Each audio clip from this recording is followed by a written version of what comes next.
भाव रखना, परिणाम रखना, ये प्रत्येक प्राणी के पास संभव है। लेकिन उस विचारों को कुशलता के साथ तैयार करना ये हर व्यक्ति के पास संभव नहीं। और जब तक वैचारिक कुशलता नहीं होती तब तक व्यावहारिक कुशलता भी नहीं होती। आप सभी व्यवहार कुशल तो बनना चाहते, लेकिन विचार कुशल बने बगैर व्यवहार कुशल नहीं बन सकते। क्योंकि जो कुछ हम सोच रहे हैं वो शब्दों के लिए कारण बनते, जो हमारे शब्द होते हैं वो हमारी क्रियाओं के लिए कारण बनते, फिर हमारी क्रियाएं हमारे आदतों के लिए कारण बनती, तो अंततोगत्वा वो आदतें ही हैं जो हमारे आचरण और चारित्र के लिए कारण बनते हैं। अब जिस प्रकार का आचरण और चारित्र हम अपने आप से चाहते हैं, उस प्रकार का विचार अंजाम देना भी हमें आना चाहिए। यूं तो अंजाम तो आचरण पाता है, आगाज विचारों से होता है। लेकिन जब आगाज कुशल हो जाए तो अंजाम की फसल भी सबको खुशहाल बनाने के लिए अवश्य कारण बनती है। आप जिस पे विश्वास कर रहे हैं उस विश्वास का यदि आपके जीवन में कहीं कोई ऐसा सुकून नहीं कि वो विश्वसनीय जीवन भर विश्वसनीय रहेगा, तो फिर उस विश्वास का भी आपके जीवन में कोई श्वास के रूप में काम नहीं आ सकता। आप जिन लोगों के बीच में रहते हैं उनके उस आचरण को देखकर उतना विश्वास तो अवश्य करते हैं जितना वो आचरण आपको दिखाते हैं, उसको उतना ही विश्वास करोगे। और जो बार बार आपको धोखा देता होगा तो उस पर उतना ही विश्वास करके छोड़ देते होगे। करते कि नहीं करते बताओ? इसका मतलब है मनुष्य ऐसी सामाजिक प्राणी है, जंगली प्राणी नहीं है, तो समाज में रहना विश्वास से भरपूर होने पर ही संभव हो पाता है।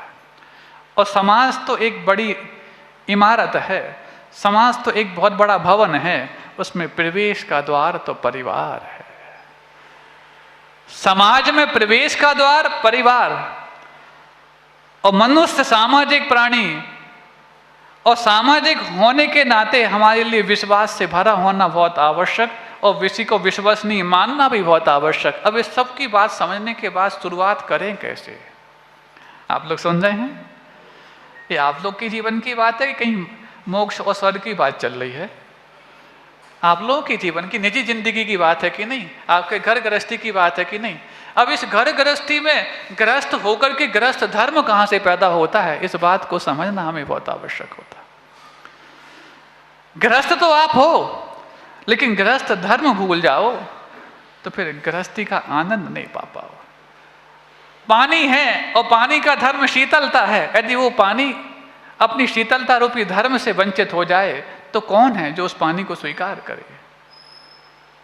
पानी तो फिर भी भले ही गर्म हो तो भी आग को बुझाने के लिए कारण बन सकता है, लेकिन प्राणी यदि गर्म हो जाए तो कभी अपने विश्वास को बनाए रखने के लिए वो कारण नहीं बन सकता। इसीलिए उस चीज की महत्ता हमें समझना और उस बात को समझ करके उसके लिए एक शुरुआत देना, ये बहुत ही दुर्लभ वस्तु है बंधु। कई लोग सोच रहे होंगे, बोले गृहस्थी को छोड़ चुका व्यक्ति, रिश्ते नाते छोड़ चुका व्यक्ति, ये तुरपाई उधड़ते रिश्तों के झंझट में फंस क्यों गया? हाँ, कई धर्मात्मा होते हैं ऐसे, कुछ ऐसे विशेष स्वाध्याय किए हुए व्यक्ति भी होते हैं जो इस बात को नहीं समझ पाते। उस समय वो ये नहीं सोचते कि जो पूजा पाठ छोड़ चुका है वो पूजा पाठ की इनको सीख क्यों देता, जो दान करना छोड़ चुका है वो इनको दान की सीख क्यों देता, जो श्रावक धर्म छोड़ चुका है वो श्रावक को श्रावक धर्म की सीख क्यों देता? उस समय उनके दिमाग में ये वाली बात नहीं आती, वो तो समझते कि तो आगम की बात है। तो आगम की बात आज के समय में आज कैसे लागू होनी है, यदि आपकी भाषा में नए शब्दों में दे दी जाए, बात तो वो आगम की होती है, लेकिन तुम्हें लगता है कि वो हमारे आत्म की होती है। बस इतनी सी बात समझ में आने लग जाए तो फिर कोई भी चीज आपके लिए ना शंका का विषय बनेगी, ना किसी प्रकार से किसी गिले शिकवे की विषय बनेगी। अब वो श्रावक धर्म जिसकी देशना उन्हीं तीर्थंकर प्रभु ने दी है, जिन तीर्थंकरों ने श्रमण धर्म की देशना दी है। अब एक बात हम आप सबसे पूछना चाहते हैं, पूछ सकते हैं?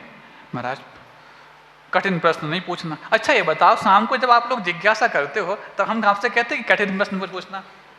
मतलब जवाब की बात अलग है, आप कहाँ और हम कहाँ, तो कोई बात नहीं, उस समय तो आप सब मिलके पूछते हैं, उत्तर देने का प्रयास हम अकेले करते हैं। अब हम अकेले पूछ रहे, तुम सब मिलके उत्तर देने का प्रयास कर लेना। महाराज सरल पूछना, यही तो बात है। परीक्षा की जैसी बात आती है, खरा सोना भी उतना ही कांप जाता है जितना कि बट्टे वाला सोना होता है। हाँ, जब सोने की अग्नि परीक्षा हो तो भी वैसे खदबद करता है जब वो अग्नि पर चढ़ता है। खरा है, पक्की बात है, लेकिन खरा होने के बाद भी परीक्षा हर व्यक्ति को अखरने वाली भी होती है। लेकिन जो उस परीक्षा में अखरापन नहीं, कुछ निखार पाना चाहता है, तो हमेशा उस परीक्षा के लिए तैयार होता है कि पूछ तो लो, क्योंकि जब तक ये परीक्षा नहीं होगी तब तक हमारे लिए अगली कक्षा भी नहीं होगी। परीक्षा ही अगली कक्षा के लिए कारण बनती है, बनती कि नहीं? महाराज अब हम स्कूल छोड़ आए, अब हम कहाँ परीक्षा कहाँ कक्षा की बात करें। वो स्कूल की कक्षाएं तो फिर भी सीमित हैं, स्कूल की परीक्षाएं तो फिर भी सीमित हैं, लेकिन जीवन की परीक्षाएं और जीवन की कक्षाएं तो दिन में कई बार बदलती हैं और कई बार हमारे लिए परास्त करती हैं।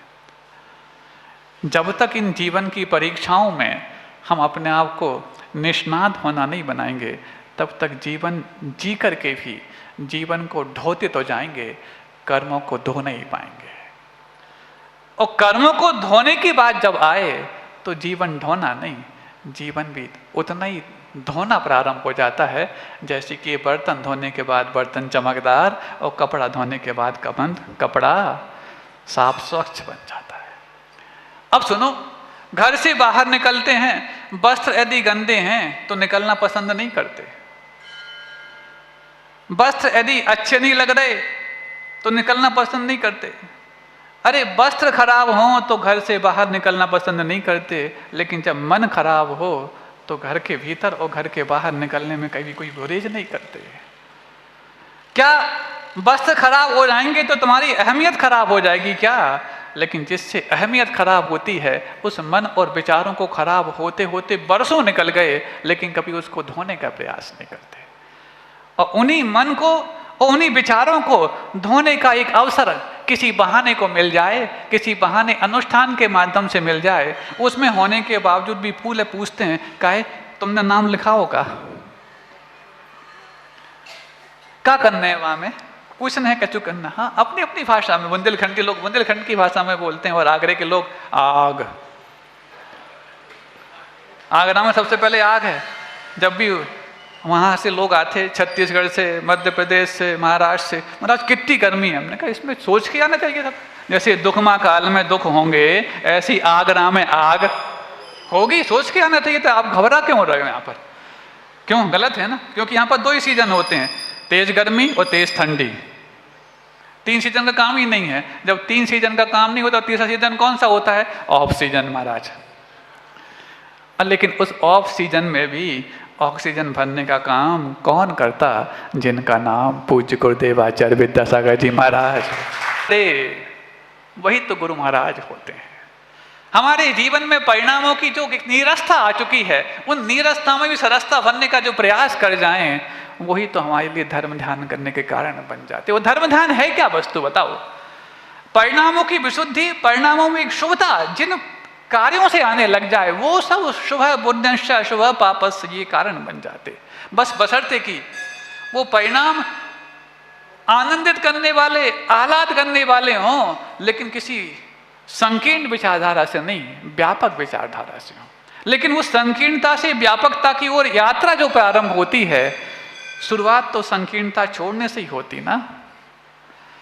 अब संकीर्णता को छोड़े ना और व्यापकता मिल जाए, ऐसा आज तक कभी हुआ? हम नैरो माइंड होना छोड़े ना और ब्रॉड माइंडेड हो जाए, ऐसा कभी होता क्या?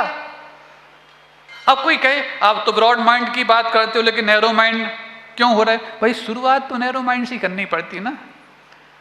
गुणस्थान चौथा पांचवा जब हो, लेकिन शुरुआत तो पहले गुणस्थान से ऊपर उठके की होती नहीं। तो जब तक वो पहले गुणस्थान को हम पहला नहीं मानेंगे तब तक छोड़ने का प्रयास कैसे करेंगे? जब तक दोष को दोष नहीं मानेंगे तब तक उसको छोड़ने का प्रयास कैसे करेंगे? क्योंकि बिन जानन के दोष गुणन को कैसे तजिए, बोलो ना। माइक लगवाएं क्या? दोष को भी दोष जानना पड़ता है, तब जाकर के दोष को छोड़ने का प्रयास हो पाता। हाँ, उन भगवान की देशना में दोषों का, पापों का, कषायों का भी उतना ही वर्णन है जितना कि रत्नत्रय का और 10 लक्षण धर्म का वर्णन है। महाराज भगवान भी दोषों का वर्णन करते, बिल्कुल करते। उन्होंने ही बताया कि हमारे पास कितने दोष हैं, उन्होंने नहीं बताया कि हम कितने पाप से लदे हुए हैं, उन्होंने नहीं बताया कि हमारे पास कितने काषायक और दुर्विचार रूपी भाव हैं। लेकिन कोई हमारी छवि बिगाड़ सकता है, कोई हमारे बारे में दुष्प्रचार कर सकता है। दुष्प्रचार से छवि तो बिगड़ सकती है लेकिन व्यक्ति नहीं। तो सदप्रचार से छवि सुधर सकती है, संभव है कि व्यक्ति भी सुधर पाए। तो ये सदप्रचार किस चीज का, ये सदाचार किस चीज का, और हमारे जीवन में उन सद्भावनाओं का संचार भी किस चीज का, इसको पहचानने का ही तो वो अवसर होता है जब किसी अनुष्ठान के माध्यम से आप। अब छोटी सी बात से हम शुरुआत करना चाह रहे हैं, वो ये महाराज कई बार हमें ये लगता है कि हम तुरपाई उधड़ते रिश्तों की इस कार्यक्रम में शामिल होंगे तो पहले हम ये माने जाएंगे कि हमारे रिश्ते को उधड़ गए थे, तो हम इसलिए हम ऐसा सिद्धि नहीं करना चाहते कि हमारे घर में किसी रिश्तों में खटास है। सुनो, आज सुबह हमने वहाँ शांतिहारा के समय कहा तुरपाई दो तरफ से होती है। एक तो जब कोई उधड़ जाए तब भी होती है, और जब आप नया वस्त्र बनवा रहे होते हैं, बिल्कुल नया है, टेलर के यहाँ कभी गए हो, अब तुम लोग को क्या मालूम कि रेडीमेड के ज़माने में टेलर क्या होता है। कभी दर्जी के पास या टेलर हो तो सारी चीज़ें तो सिलाई से ही सिलता हो, वो ऐसा नहीं। कुछ एक चीज़ें होती हैं जो तुरपाई करके ही वो अच्छी लगती।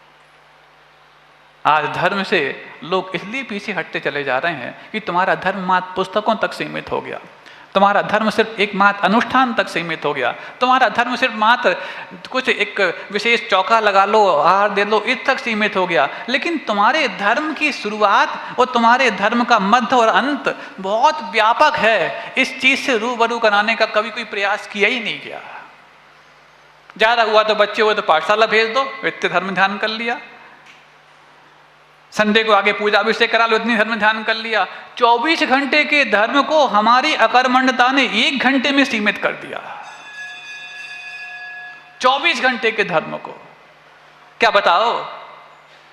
जैसे मान लो कोई व्यक्ति भोजन करता, 365 दिन वो शाकाहार करता, लेकिन एक दिन मांसाहार करता, तो उसको आप शाकाहारी बोलोगे मांसाहारी बोलोगे? क्यों? एक ही दिन तो किया उसने मांसाहार, 365 दिन तो शुद्ध शाकाहार करता, तो भी एक दिन तो क्या महाराज, एक दिन में एक बार भी यदि मुख पर रख लिया हो तो उसको मांसाहारी ही कहा जाएगा। ठीक है, वैसा ही जो एक दिन मात्र अपने धर्म को रखता है, 24 घंटे में 1 घंटे, बाकी 23 घंटे वो अधार्मिक बना रहता है, तो जब वहां पर एक दिन का मात्र मांसाहार उसको मांसाहारी होने के लिए कारण बनता था, तो यहाँ पर 23 घंटे का अधार्मिक होना उसको धार्मिक मानने के लिए कारण कैसे बन सकता है? सुन रहे हैं आप लोग? क्या 24 घंटे धर्म ध्यान करते बताओ? लेकिन वो 24 घंटे धर्म ध्यान होगा कैसे जब तक कि तुम्हारे उन रिश्तों में आत्मीयता का, धार्मिकता का और ये हमारे हितैषी हैं इस चीज का संचार नहीं होगा। तब तक हितोपदेशी भगवान ने मेरे हित का उपदेश दिया है, इस बीत की मान्यता भी नहीं होगी। बोल तो बोल देना, क्योंकि तुम्हारी ये मुस्कान ही सामने वाले व्यक्ति को मालो माल करने के लिए कहा। सोच रहे होंगे पता नहीं दूसरे लोग पता नहीं सोने चांदी से सम्मान करेंगे, हमारे पास तो इतना नहीं है। कौन देखने वाला तुम काहे सम्मान कर रहे? तुम्हारे उपकारी के सामने सिर्फ तुम अकेले होगे, दूसरा तो अपने उपकारी के सामने खड़ा होगा। तुम्हें किस चीज़ से करना तुम जानना, लेकिन वस्तु से कर पाओ ना कर पाओ, लेकिन वास्तविक मुस्कान से अवश्य करना, वो भी सोने चांदी से बढ़ के अपने आप है। तो कोई बात नहीं, हम कमेटी वालों को बोल दे रहे हैं, तुम लोग जो माला वो करते हो ना, वो सबको यहाँ उपलब्ध करा देना, करना। ये तो वस्तुएं तो औपचारिकता है, तो तुम्हारे अंदर के भावों का उत्थान है, तुम्हारे विचारों की निर्मलता है, किसी बहाने तो सही कम से कम।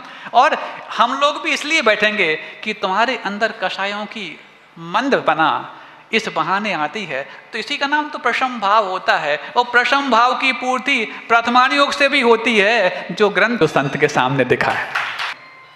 क्या प्रथमानुयोग के सारे उदाहरण जैनों के होते हैं क्या? चांडाल तक के हैं, भील तक के हैं, त्रियंचों तक के हैं, सूकर तक के भी हैं, लेकिन वो सारे जैन नहीं होकर के भी, साधु नहीं होकर के भी अच्छे जैनों और साधुओं के लिए भी प्रेरणादायी बन जाते हैं। ऐसी यहाँ पर भी जो उदाहरण दिखेंगे, वो उदाहरण भी अच्छे स्वाध्यायशीलों के लिए भी प्रेरणादायी बन सकते हैं।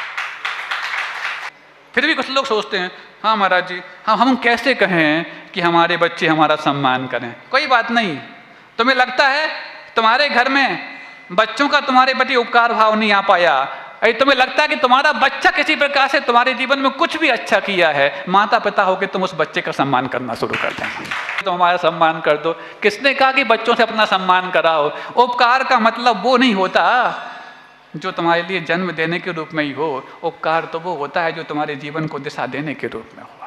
यदि बच्चे ने भी तुम्हारे जीवन में दिशा दी हो तो उसका तुम सम्मान करना, और बच्चे को भी फिर लज्जा आ जाएगी, हमने तो कुछ छोटा मोटा किया और माता पिता मेरा सम्मान कर रहे हैं। तो इस माहौल को देख के वो भी कहेगा कोई बात नहीं, एक बार सीट पे आप बैठो, हम आपका सम्मान करेंगे और ये हो। लेकिन मल्लप्पा और श्रीमंती ने विद्याधर का उपकार जीवन भर माना और उनका सम्मान किया। कौन थे वो? बच्चे थे, माता पिता नहीं थे।